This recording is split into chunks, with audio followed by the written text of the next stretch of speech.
I find it fascinating that when I look at the back end of this podcast behind the scenes, of all the many thousands of people who listen to this show every single month, so few of them have actually hit that follow button, and even fewer have ever left us a rating or a review. If you enjoy the podcast and you get value out of it, then I would ask that you do us a solid and just take a small moment to hit that follow button. And if you want to go just one little step further, take a second to rate and review the show. It means nothing to you, but it means everything to me. And you just taking a small amount of your time to support the show is going to allow me to expand the reach of this podcast, bring it to more and more people, and continue to bring you more and more value every single week. So wherever you are right now, just take one moment, tap that follow button, and if you want to go just a little step further, leave us a rating and a review. Thank you so much for listening in and supporting the show. Thank you for being here today, and let's dive in.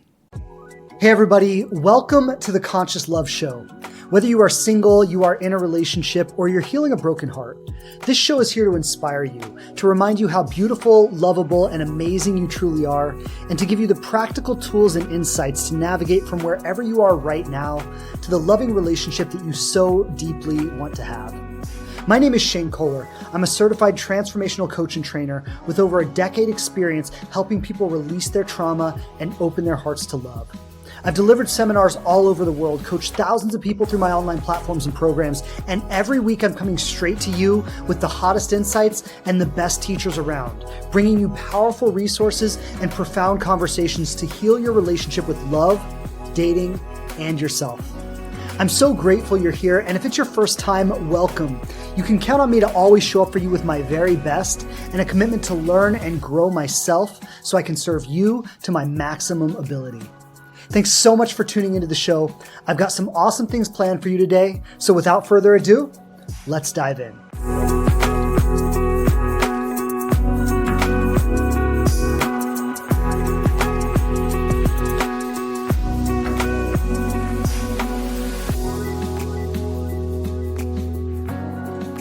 All right. So hello, everybody. Hello. Welcome back to another episode of the Conscious Love Show podcast. Shane Kohler on with you today. Pleasure as always. Look forward to diving in. In today's episode, we're talking about attraction versus addiction. And are you drawn to wounding or are you drawn to love? Right. And so there's a difference between being genuinely attracted to someone based on maybe our vision for a relationship, based on the shared values that we have, based on the quality of that human being and thinking, wow, this is an amazing person, right? This is the kind of person I would like to be with. There's a difference between being genuinely attracted to someone in that way, in an authentic way, and being addicted to past patterns of wounding. And so that's what I want to talk about today. I want to talk about the difference between being caught up in a routine or a pattern of seeking out energetic impressions that reflect our past wounding. And this is something that, today we're going to speak specifically in the context of relationships, right? We're going to talk about being attracted to unavailable people or being attracted to dead-end situations or getting out of one relationship and getting into another relationship. And it's, maybe different person, different face, but same relationship, right? And we create the same kinds of relational patterns over and over and over again. And so this is something that we're going to talk about in the domain of relationships today, but just to make this a little bit of a broader conversation, I want to say that this is something we will literally do in any area of our life. So anywhere that we have some kind of unresolved wound, something inside of us, a doubt about ourselves, a doubt about our self-esteem, our worthiness, a doubt about how what we really deserve or what we could have in life or what's possible for us, or any and all of the above. We will recreate these same patterns over and over and over again. We'll recreate the patterns in our finances. I'll share, I've observed this with my mom where, she goes from job to job to job to job to job and gets bullied in every job that she's in, right? And I love my mom. My heart breaks for her, but there's this pattern that she creates over and over again everywhere she goes, right? She just gets bullied at every job she's in. And we do this, right? Because where there is a certain impression or idea about ourselves, something that we are holding on to, a feeling of unworthiness, a feeling of self-doubt, our most deeply held insecurities, our most deeply held fears, areas of our life where we don't believe something is possible for us. And in the context of this conversation, we could say, I don't believe that I could be truly loved and have full commitment with someone and be fully accepted for who I am, and that I'll be able to count on that person. They'll show up for me, right? Wherever we have a pattern like this, we have to play out that pattern. And so in today's conversation, I'm going to really break this down. And what I want to start with is just presencing the idea of a trauma bond, right? And so what is a trauma bond? And really that's what we're talking about today, right? This idea of being addicted to patterns of our own wounding. The relationships that we create through that are trauma bonds. And yes, sometimes these are very, very intense, narcissistic abuse situations that are just really, really awful and really, really toxic and really, really intense. And often when we hear of a trauma bond, that's what we think of. But the mechanism of a trauma bond isn't just a super toxic, abusive situation. It's a situation where we are attracted. The reason we're attracted to someone, or what is drawing us to someone, is we see in them reflections and impressions of our past wounding, of our past pain. And I'll just take a really obvious example. Let's say somebody had a father who was never available, right? Maybe he was physically present, but emotionally unavailable. And maybe they spent their whole life trying to earn this father's approval, right? And they worked so hard and did everything they could to earn the approval of their father. And no matter what they did, it was never enough. And he was always, they never got that like emotional bond, that emotional connection that they wanted to have with their father. No matter how hard they tried, no matter how good they were, no matter how, amazing they did in school or whatever else, their father was like, good job, but he never gave that like deep emotional connection they were looking for.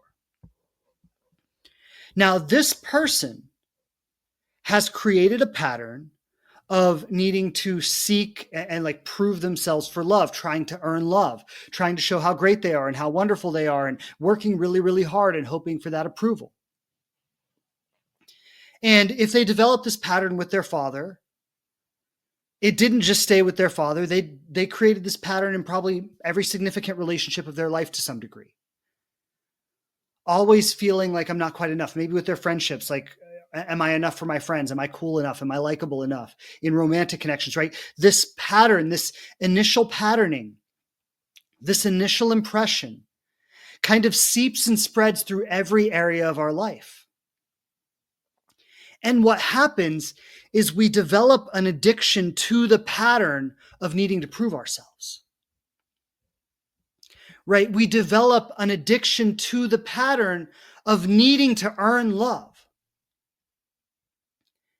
And then what happens is, because we're addicted to this pattern of needing to earn love, everywhere we go, in every situation, in every relationship, we are seeking out people that are going to put us in that position of needing to try to earn their love and earn their approval and get them to like us.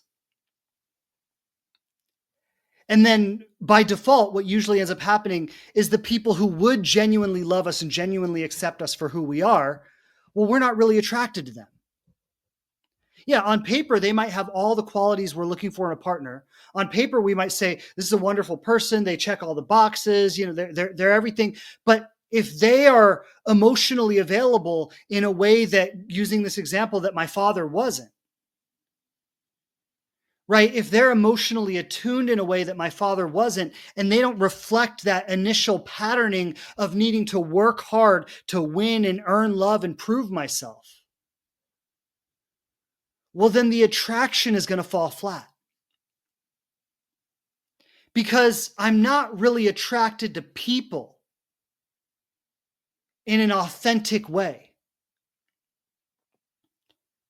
What I'm attracted to is a certain pattern. And unconsciously, I'm looking for ways to play out that pattern. So I want everyone to just let that sink in for a moment. Just think about that. Notice for yourself, where does that show up for you? Does that feel relevant for you? Maybe, maybe not. In what ways? So a trauma bond, as I was talking about, A trauma bond is any bond that is forged through the desire to play out that pattern. And desire is not even the best word because desire implies conscious, but so much of this is unconscious. Maybe a better word would be a need to play out that pattern, right? An unconscious drive or motivation or need to play out this pattern.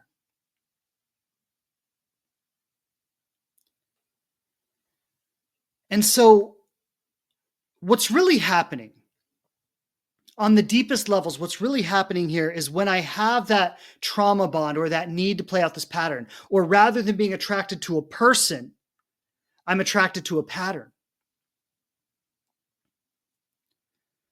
What's really happening here unconsciously is there's a wound. And I'm just going to stick with this example about the father because it's a really common one. It's something like so many of us had emotionally unavailable fathers, right? It's a very, very common pattern. But I just want to use this because it's going to make this conversation really clear and really simple. So maybe, talking about in very early childhood, like if I just use myself, like my dad wasn't even physically around. Like I met him once when I was 5 years old and he never came back. So it was like I grew up with this idea, this impression that my dad doesn't want me. And as a child, it's, I can't understand that, oh, well, my father was an alcoholic or my father, like that doesn't make sense to a child. What makes sense is my friend has a dad who lives in the house and is there for him, but I don't. And so there's this initial, and even using language doesn't really describe the experience because the emotional impact that this has on a child, like children don't have language for this. Right? Later, when we get older, we can look back and we can say, oh, I felt unworthy of my father's love. But as a child, we don't have the language to describe that. We just have a feeling. And I don't really even think there are accurate words to describe that feeling. But if I were to do my best, it would be something like this. Like, why is my friend lovable enough to have his father in his life, but I'm not? Right? I go over to my friend's house. His dad is there. His dad takes us fishing. His dad does whatever, right? And my dad doesn't show up for things like that. My dad's not in my life. He doesn't call. He doesn't visit. Why am I not enough to be loved by my father? Why am I not enough to have my father show up for me? What's wrong with me? And again, words can't really describe the emotional experience of this because children don't have the language for this. They just feel it. They just internalize it. But now if I'm starting with that impression, and this goes back to the very beginning of my life, is like my first relationships are those with my parents. Whether your parent was present or not, that's your first relationship, right? I didn't have a relationship with my dad as a kid, but even though I didn't have a relationship with him, that was still my first relationship with a man. And that relationship was, he wasn't there. And so here I am, this helpless, innocent child internalizing the idea that somehow I'm not lovable enough for my father to want a relationship with me. And as I'm growing up and forming my identity, that is an integral part of it. Right? Every narrative that I build as I go through my life is built on top of that initial impression.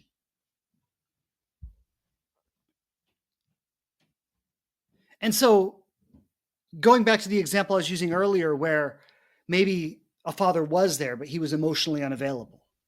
And I was always trying to seek and prove myself and earn his love and be good enough. Same idea. That's the initial impression that I developed. And every part of my identity that was built after that was built on top of that foundation.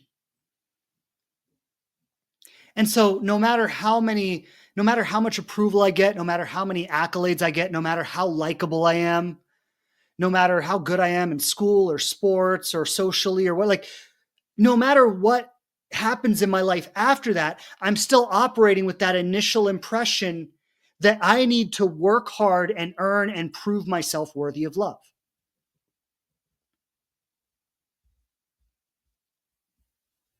And so this is the origin point. This is the wound.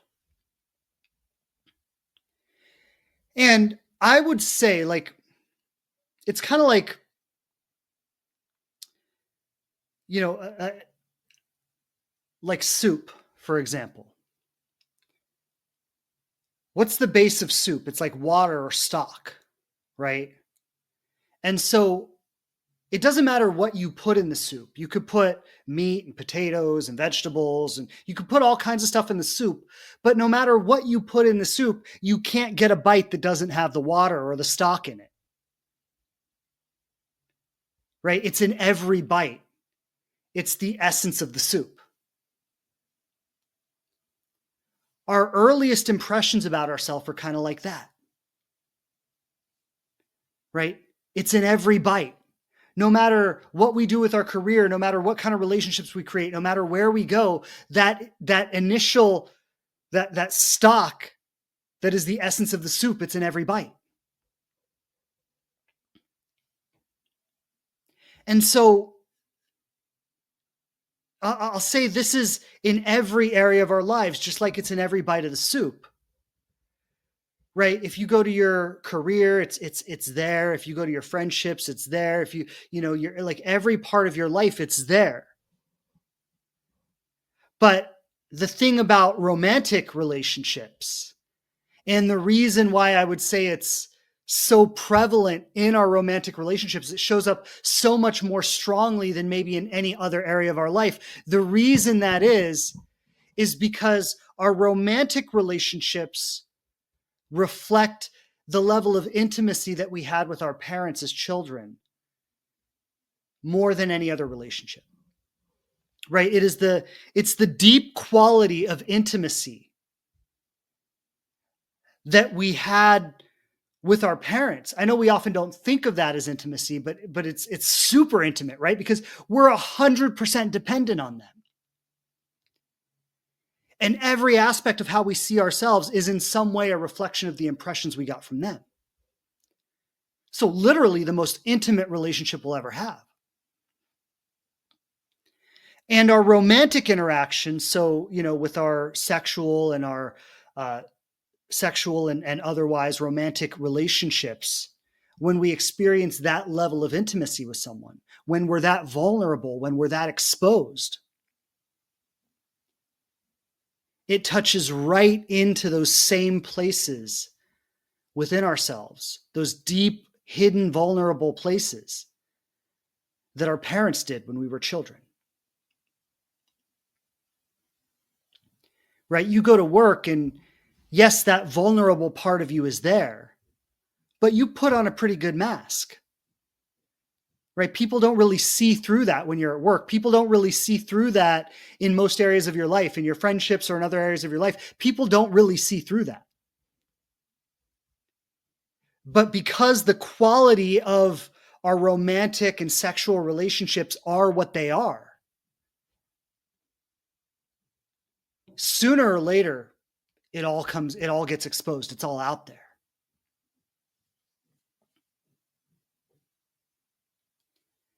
And so a trauma bond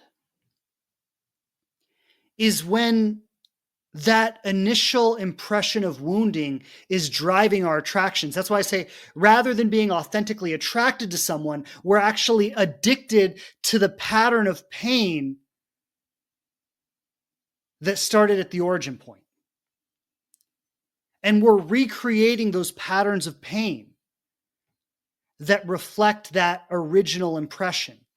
And the unconscious idea here is that if I can find someone, so we might say, let's just say there's someone whose father was emotionally unavailable. They spent their whole childhood trying to prove themselves. Then what they do is they go find an emotionally unavailable partner. And they say, if I can crack their shell, if I can get them to open up, if I can get them to really see me and love me, if I can break through with this person in the way that I was never able to break through with my father,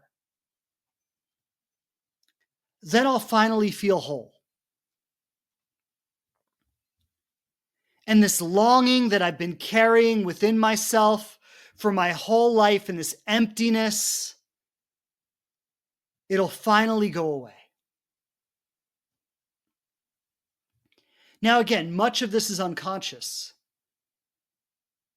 We're not sitting there consciously telling ourselves, I need to go find someone emotionally unavailable and crack their shell and get them to open up and love me and see me. Like we don't think about it consciously like that. It's just an underlying impression that is driving our attractions. And so a lot of people, when they say, I feel the spark, or I don't feel the spark with this person, they're nice, they're great, but I don't feel the spark with them. But this person over here, I feel the spark. That spark is often simply resonating with the original impression of that wound.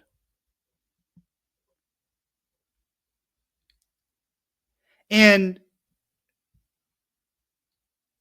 just to like really illustrate how deep this goes, like most of us don't realize how deep it really goes, but it turns us on every level when we feel that. It excites us on every level, stimulates us on every level because of the familiarity of it. It's familiar, and that excitement is giving us the sense that maybe I will finally feel enough. Maybe I will finally feel like I'm lovable if this person loves me. And that's exciting. And you see, if you have a pattern that you learned when you were very young, that you have to work hard and prove yourself to try to earn love, that you have to always strive to be more and better and different, and you got to like jump through hoops and do all this stuff. Like if that's a pattern that you learned when you were very young, well, then you're not going to feel the spark with someone who would just love you for who you are. That spark isn't going to be there because there's no resonance, right? It's too easy. You don't have to work so hard. You don't have to prove yourself. You don't have to jump through hoops. You don't have to be more or better or different. It's just, you're just okay as you are. And that doesn't spark anything in you, because what sparks you is that need to prove and work and earn love. And so you need someone who's going to make you do that. And that's what hits that spark.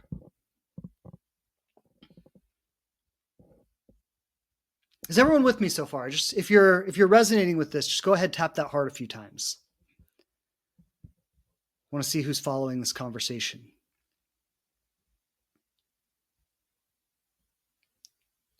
And so this is what it looks like and what it feels like to be addicted to our patterns rather than authentically attracted to someone.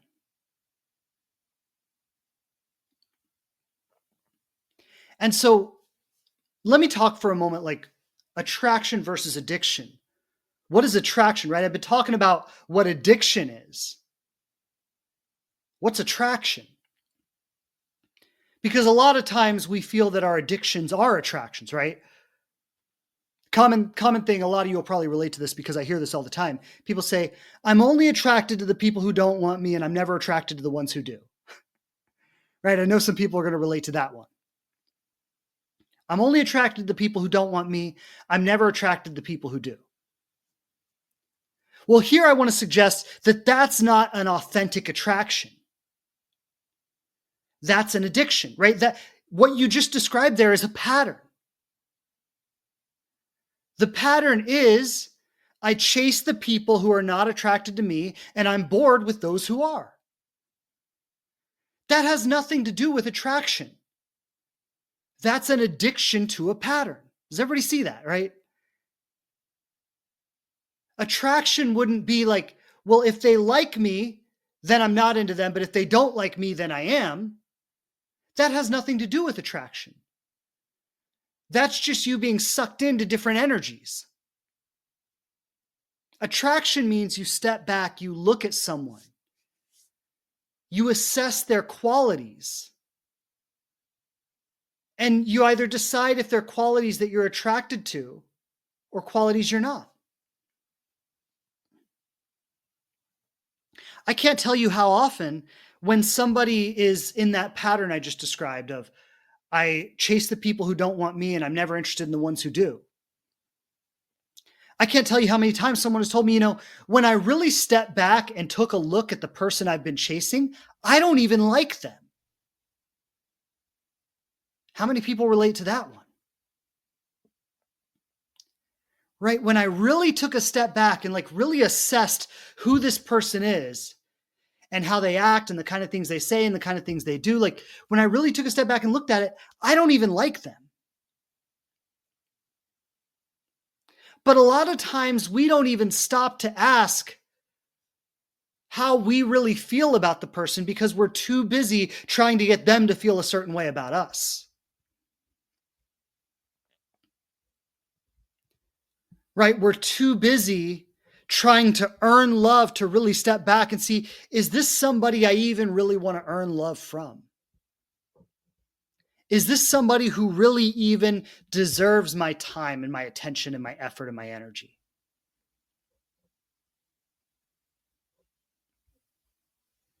And so attraction, being genuinely attracted to someone, not just caught up in some kind of pattern or some kind of cycle that I'm addicted to, but being genuinely attracted to someone would mean that I step back and I look at the person and I really take them in. And I should say too, attraction like this, the way I'm talking about it here, is not usually something that would happen in an instant.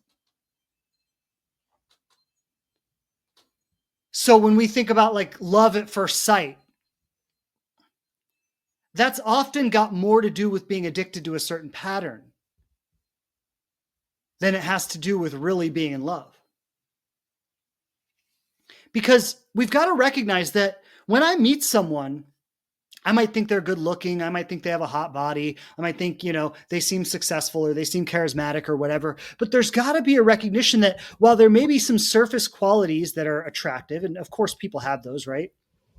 People have attractive faces, attractive bodies. People have attractive, charisma and energy, right? So I'm not saying that you can't be attracted to those things on any level. But when we're really present and we're really conscious, we take a step back and we say, I don't even know this person. Right? If I just met somebody, I can't really be attracted to them as a human being. Does this make sense? Right? Like I can say, yes, they're good looking. Yeah, they're handsome. They're tall. They seem smart. They seem intelligent. They're charismatic. They're funny. I can be attracted to certain qualities about them, but I can't honestly say that I am attracted to them as a human being because I have no idea who they are as a human being.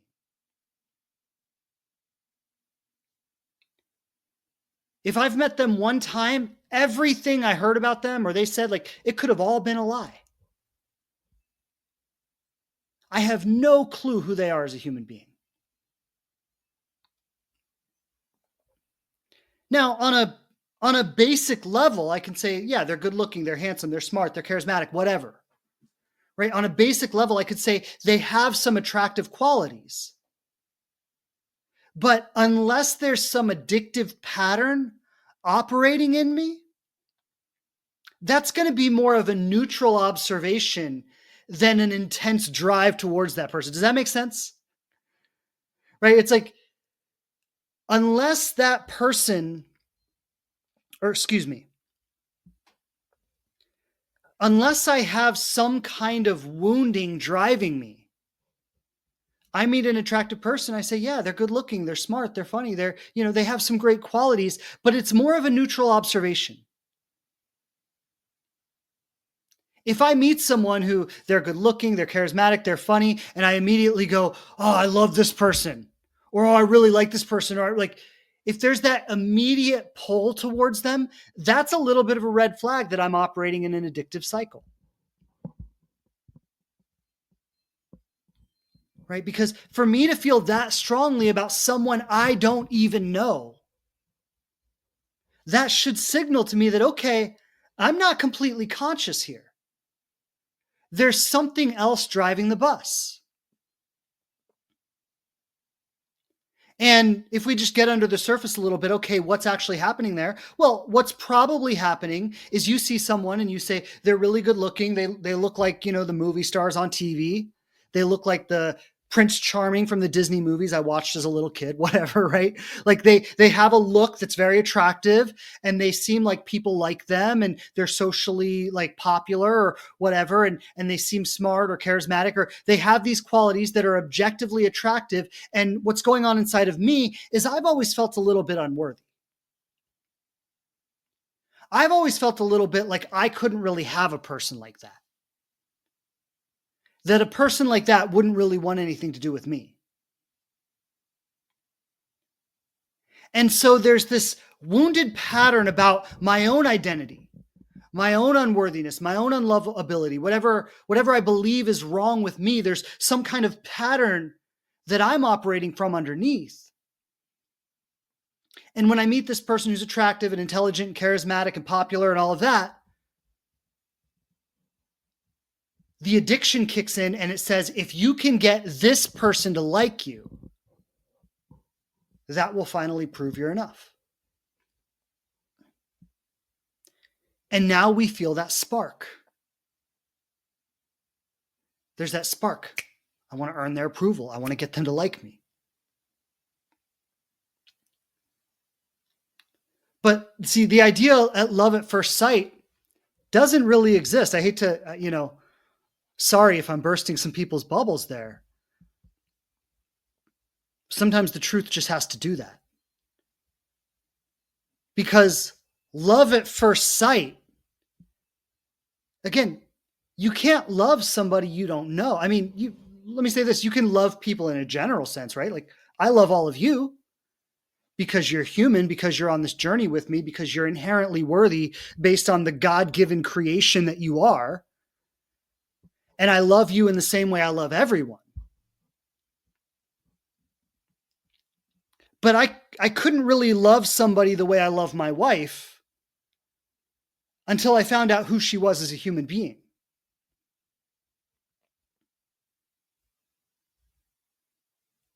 And so there's got to be a level at which we have some emotional distance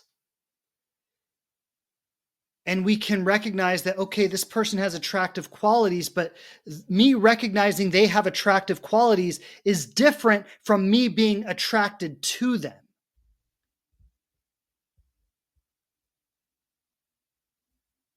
And being genuinely attracted to them is something that happens when I really get to know them. And so I want to talk a little bit about the process of getting to know someone and, forming a genuine attraction, a genuine love with someone. But before I go there, I want to talk a little bit about just what do we do if we're in one of these addictive cycles? Because so many of us, that's our reality. And I get it. I mean, that was my reality for years. I remember there were people I would meet when I was single and dating when I was younger. There were people I would meet, women I would meet that I wouldn't even really be that attracted to them when I met them. But then when they started to be a little cold or distant, it would activate something in me where all of a sudden I'm so into them. I mean, this happened so many times because I had that need to prove myself.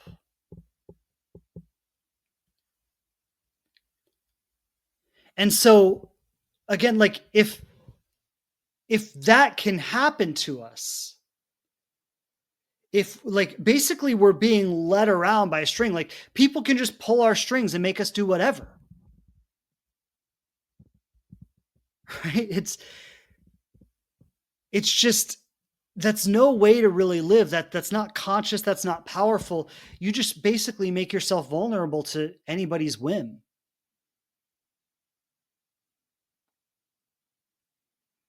And so how do we heal that, right? And I always say, like, the first step to healing any of this is awareness. If we can bring awareness to the pattern, that's the beginning of healing. Because once we're aware of it, like when I can see that, okay, here's this person, they have attractive qualities, but I'm way more attracted to them than I should be based on how well I actually know them. That could be a light bulb moment for a lot of people. A lot of times we're just attracted to people. We don't even question why we're attracted to them. We just chase these attractions. Like I did when I was younger and I'd meet some woman and I wouldn't even be that attracted to her, but then she'd start being cold and distant. And all of a sudden I would feel like, hey, wait, I need to get her attention. I need to prove myself, right? And I didn't even question that.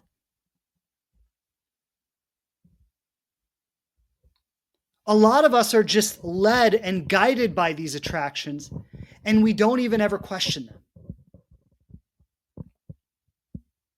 But when we can take a step back and we can observe them,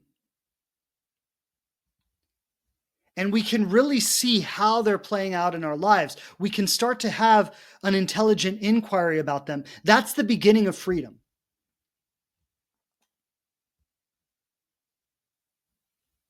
So maybe you find yourself trying to prove yourself to someone just because they're being a little cold or distant. Or maybe you find yourself having an intense spark with someone that you don't even know. And before, you were just kind of guided by these patterns, right? Like you didn't have a lot of awareness around it. It would just happen. And like people say, like, I'm just attracted to who I'm attracted to. I can't change that. Well, that's only kind of true.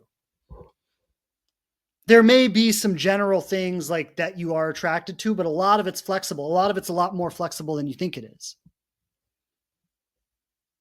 But as long as this addictive pattern is at the forefront, then no, it's not flexible. It is what it is. Because the pattern is only seeking out opportunities that reflect the wound that's generating the pattern. So if you can catch yourself chasing someone who's unavailable or someone who's cold or distant or needing to prove yourself or having that spark with someone that you barely know, and if you can see this and you can like consciously say to yourself, this is not a genuine attraction. This is something in me that's unresolved.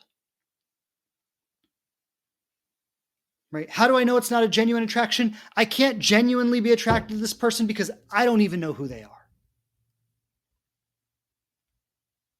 So I'm seeing something in them that connects with my patterning like a puzzle piece. And when that connection's there, I go, ooh, I feel a spark.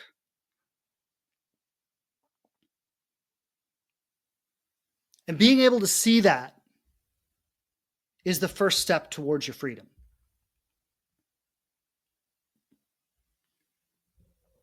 Then what you can do is you take responsibility for it, right? You're like, okay, so I recognize this is a pattern. I recognize that I'm tuning into something about this person. Maybe you know immediately what it is, maybe you don't. But if you can at least observe that, okay, I know that I have an unreasonable amount of attraction based on how well I know this person, that's enough. And maybe you can see exactly what it is, oh, this person seems really attractive and smart and charismatic, and I never thought somebody like that would want me. And so I've decided that if I can get this person to like me, then I'll finally feel like I'm enough. Maybe you can bring that kind of illumination to it. And maybe you can't connect all the dots so clearly, but it's okay either way. Because what you can do is you can just make a decision that I'm not going to let this pattern determine what happens with this relationship. I'm not going to let this pattern determine how I show up to this relationship. And this might be where you need some coaching or some support, right? It might help to work with someone around this to help you navigate, okay, what's the pattern? and what's my genuine interest and where is the line there, right? It might help to work with someone who has some expertise on this to be able to clarify things for you.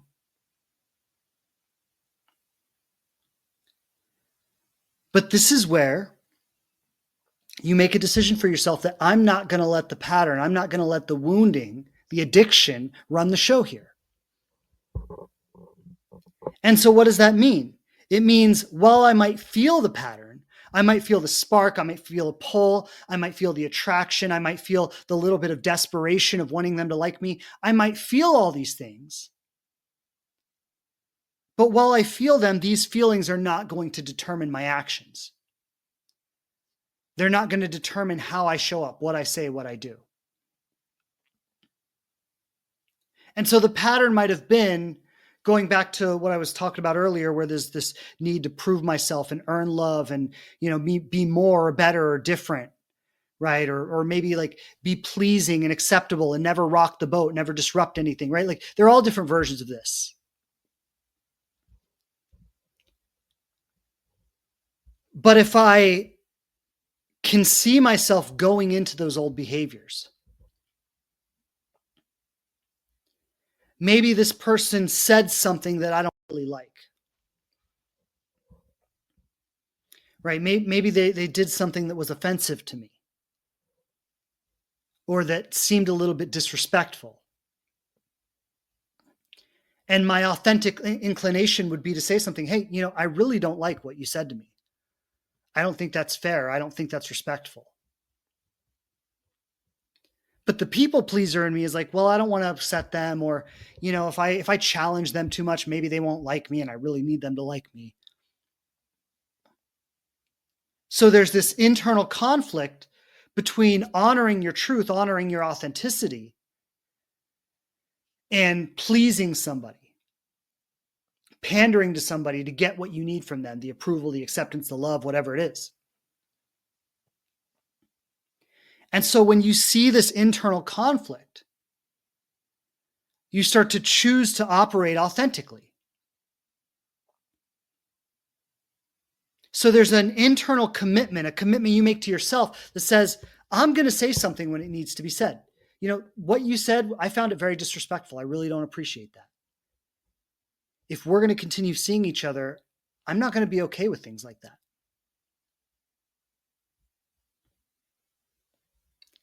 And what starts to happen is you start to operate outside of the pattern. And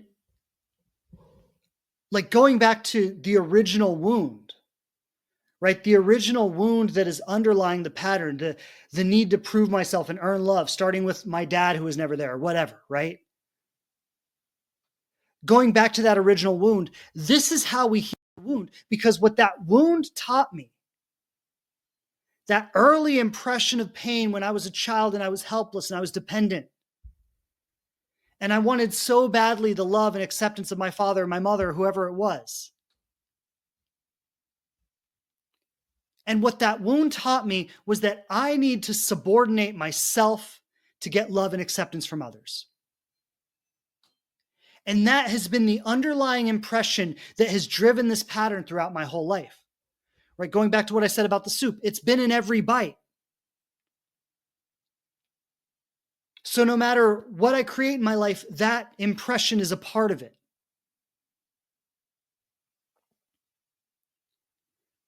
When I start to consciously choose to operate outside of that pattern, I am actually healing that wound because I am starting to create a new identity that is not driven by that narrative.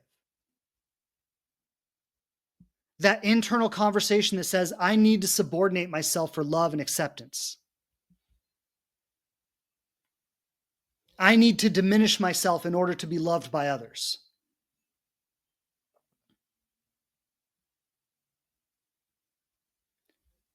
Right? The moment I choose to operate outside of that is the moment I start to be free of that wound. Now, something that happens, and it's important to say this too, because it's likely not going to go well the first time you do it. Like, let's say I'll go back to the disrespect example. You're dating someone, you've been on a couple of dates, you really like them, you're feeling this incredible pull, this spark, you want them to like you, you've got your worthiness and your identity tied up in this, and it's a pretty intense experience. And then they do or say something that you feel is disrespectful. And you would be inclined to let it slide, but you've made this new commitment to yourself and you say, no, I'm not going to let it slide. I'm going to say something about it. I'm going to challenge this. It might go well, but there's a strong possibility that it won't. And here's why. One, you're probably not going to be that skilled at bringing these things up because it's the first time you've ever done it. So you're going to need to get some practice. Two, you're still attracting people that are reflective of that wound. So this person that you've attracted and been attracted to because you've been driven by that wound is probably not going to be the person who really has the space to honor your boundaries. Now, you might be lucky. They might be. That's possible. I'm not saying it's not possible. But if you've been driven by that wound, if you've been operating out of that addictive pattern and you've been attracted to people who reflect that pattern, the first time you bring this up, it's like you're breaking the pattern. And so the pattern is in place. That person who's there is a reflection of that pattern, and you're breaking the pattern, which means it's probably not going to go well. Does that make sense? Just tap the heart a few times if that makes sense. Because I've observed this in myself. I've observed it in so many of the people that I coach. There's generally a transition period where we are still attracting and attracted to the people, places, and things that reflect the old pattern. And while we're rebuilding our identity and we're redefining this relationship with ourselves and life as a whole, we are actively working with the reflections of the old pattern. Right? Like, a lot of people, when they start healing, they realize they lose all their friends. Like, the person they were dating, their relationship falls apart. They quit their job. Like a lot of times it's a complete purging across the board. And it doesn't always have to be that. I'm not saying it's always going to be that, but a lot of times it is, because every aspect of your life was in some way reflecting the wound. Again, it's like the soup, it's in every bite. And now that you're changing yourself, many of these things are not going to be able to change with you, which means they have to go. Now, you might have some really good friends that are able to change with you, and so you keep those friends.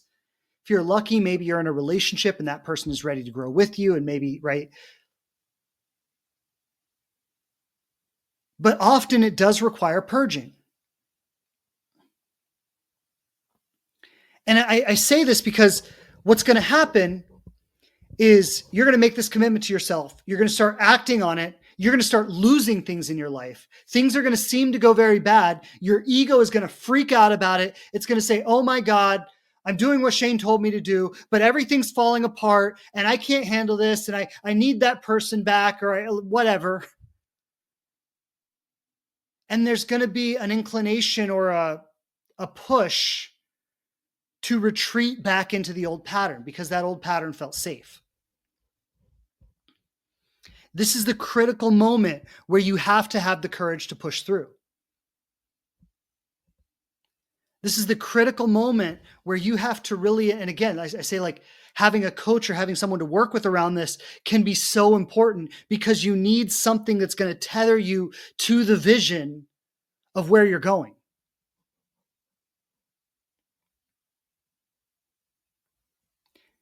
Because this is the hope, the light at the end of the tunnel.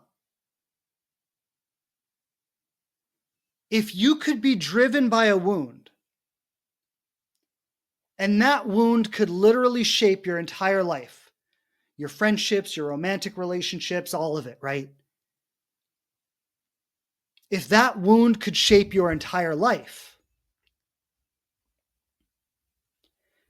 then when you get really rooted in your truth and your authenticity, that has equal power to shape your entire life. And this is something, it's a little bit mystical, but it's not really mystical because there are practical aspects of it, right? It's like it's mystical and it's not, because we think, oh, manifestation, it's mystical. I become it and then I exude it and then I attract it to me. There's some truth in that. But on a much more practical level, when I become it, it is reflected in everything I say, everything I do, every choice I make, every person I talk to, every interaction I have. Right? In a very real way, we teach people how to treat us. So sure, I believe there's a mystical aspect of it. But even if you can't get on board with the mystical aspect of it, get on board with the real, like the concrete aspect of it that says, when I start to communicate from a place of value and worthiness, when I start to have standards and boundaries, I become a literal force that cuts off every connection that doesn't honor me and draws in every connection that does. And there's nothing mystical about that. That just has everything to do with how you show up and how you communicate. There's a way of operating that earns respect from people. And when you have that kind of self-respect and you operate from it, you earn it from the people who are able to give it, and the people who aren't able to give it literally cannot exist in your life.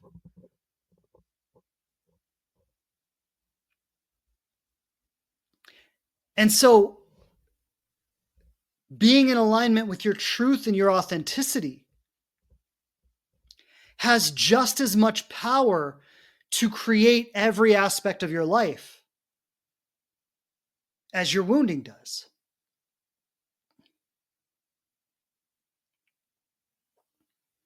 Starting to lean into genuine attractions to who people are and taking the time and patience to discover who they are, rather than just chasing a repetitive pattern, an old impression from your past, from your pain. That has the real, literal power to determine every aspect of your life.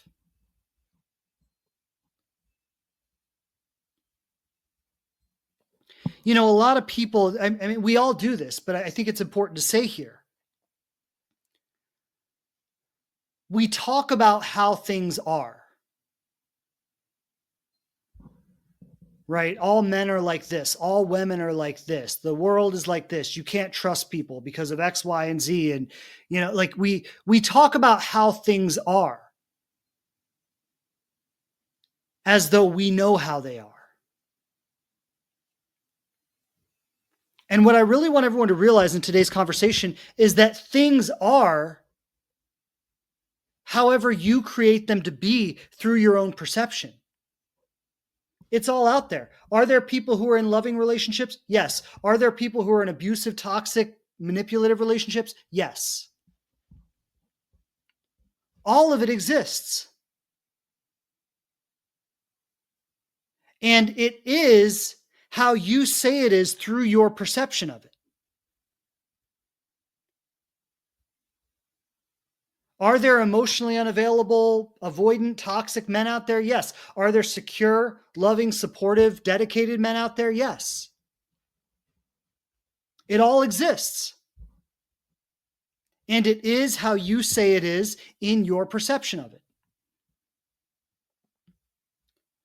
Now, a lot of people are going to struggle with that because if it's all out there, if the world is full of abusive, narcissistic people, and I'm just the innocent victim who has no choice but to be, at the mercy of these people, well, then I absolve myself of some responsibility for my own perception and what I'm creating. And people don't want to hear that. But, And you don't have to hear it. You don't have to believe me. Like, you could do whatever you want, believe whatever you want. But this is the way to freedom.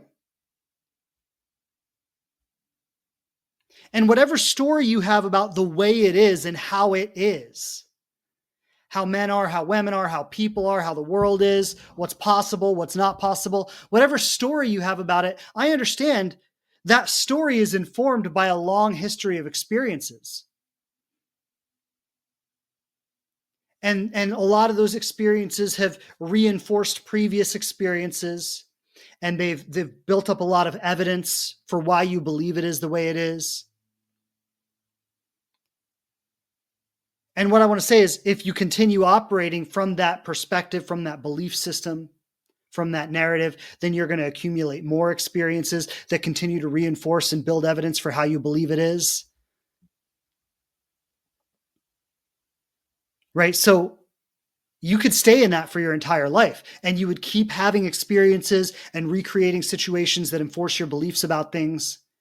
And you would continue to be attracted to the same kinds of people, places, and things, get the same kind of results. And you could continue telling yourself, this is just how it is. And you can do that if you want to. I'm not telling you not to. I'm just saying there's another way.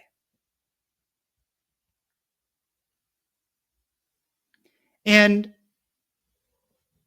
that whole historical structure that I just described, what it has going for it is it's safe and it's familiar. You'll never be disappointed because you already know what to expect.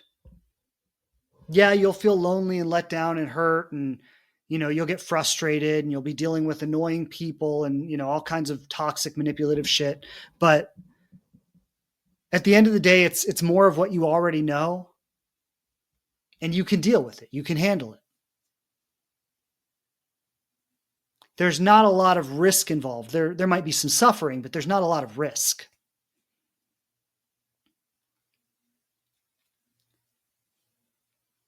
Stepping out of that, going back to what I said, like making this commitment to yourself that I will no longer allow my pattern to drive the bus.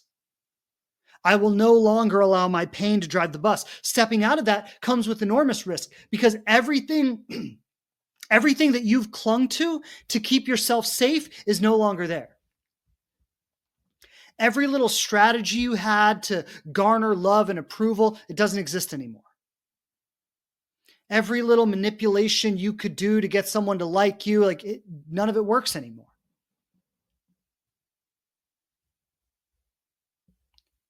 And so it's super, super vulnerable, because it's just you in the world.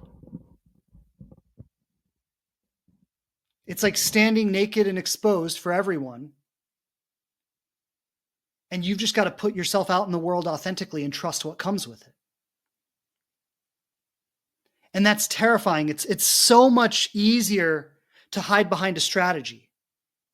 It's so much easier to hide behind a protective belief system. It's so much easier to just tell myself, oh, there are no good people out there. That's why I can't find anyone.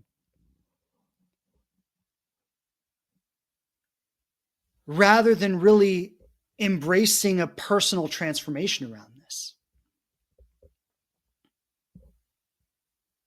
I talked about this in a previous episode, but I'll just come back to it now. I talked about the idea of high risk, high reward. Right? Low risk, low reward. So this is a principle that, works for investing, but it works for basically every area of life. The lower you risk, the lower you receive in a return. If you don't risk anything, there's virtually no reward.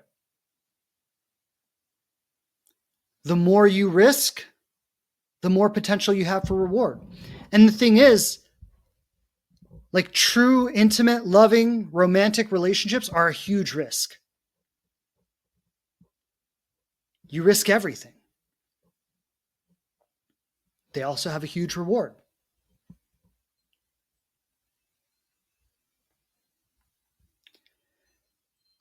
But at the end of the day, and I want to end with this, not to be cliche, but it's like that old song, what doesn't kill me makes me stronger. Yes, there's the level of, I want to find a partner. I want to live happily ever after.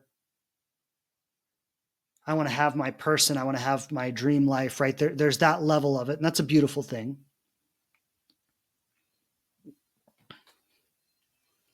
But even maybe a bigger level of it is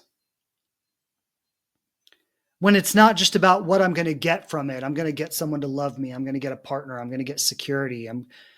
When it's not just about what I'm going to get from it, but it's more about who I become in it. When you let go of all your protections, all the strategies you had to try to keep yourself safe, all the familiar patterns that you were playing out.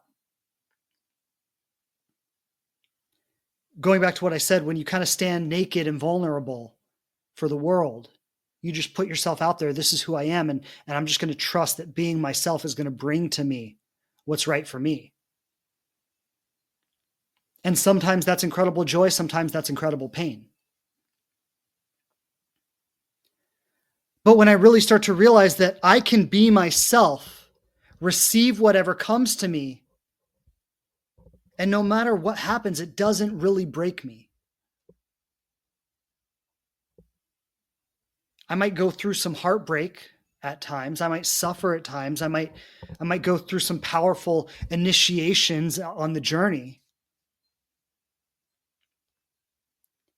But I realize that even the pain and the challenge on the journey is only bringing me closer to the truth of who I am.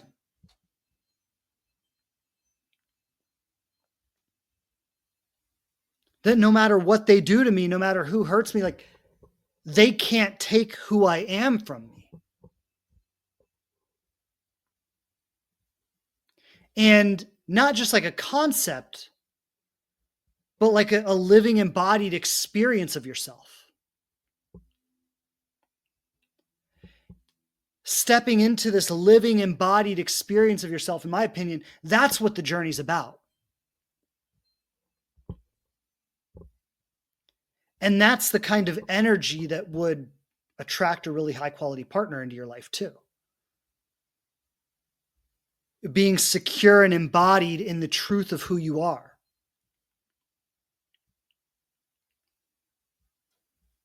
But you can't do it to try to get something. If you do that, you're still operating from your patterns. You're still operating from fear. You do it to be all of yourself. It's not about what you get, it's about who you become. And when you really become the fullness of yourself, life tends to give you a lot. But while you're always trying to get it, while you're always chasing it, you can never really hold on to it. So that's what I want to end with today. That's where I want to stop. And, this is a powerful, powerful conversation. Are you drawn to wounding or love? Are you genuinely attracted to someone, or are you just playing out an addiction to an old pattern?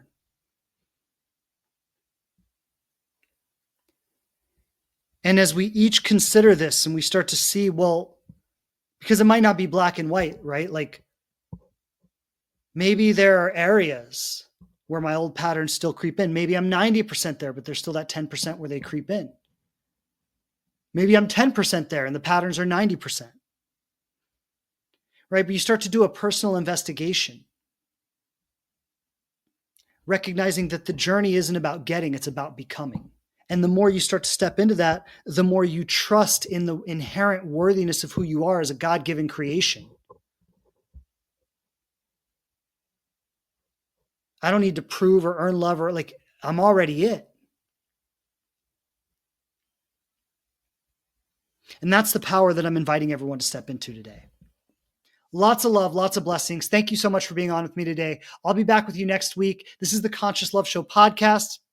Make sure to subscribe on Apple, Spotify, wherever you like to listen to podcasts. Make sure to find us there. Thank you for being with me today. Love and blessings, everybody. I'll see you back here next week. Take care. Bye. Thanks again for checking out the show.